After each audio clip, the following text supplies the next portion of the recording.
Need to change your phone number on your account? Today I'll guide you through the simple steps to update your phone number. Let's get started. First, open up your Facebook app on your mobile device.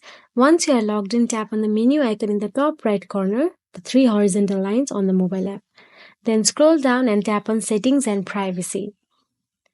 Then in Settings menu, tap on Settings on the mobile app.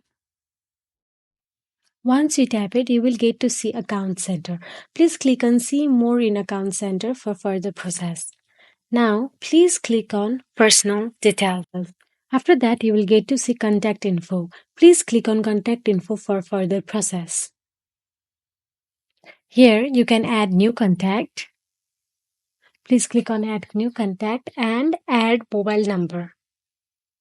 Then please enter your new phone number in the provided field.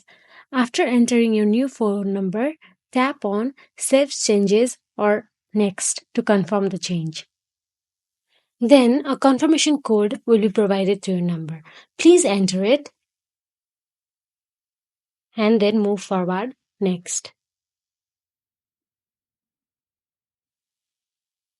After that, you have successfully added your number to the account selected. Please select on Close and you can see two numbers available there. If you want to delete one of them, then you can easily delete them. You just have to re-enter your password for security. Enter your password and continue. And it is deleted. If you have deleted your previous number, will be pop up on your screen and there will be only one number available. Now you have successfully updated your phone number on Facebook. Now your account is up to date with your current contact information. If you found this tutorial helpful, please like and subscribe this channel. Thank you.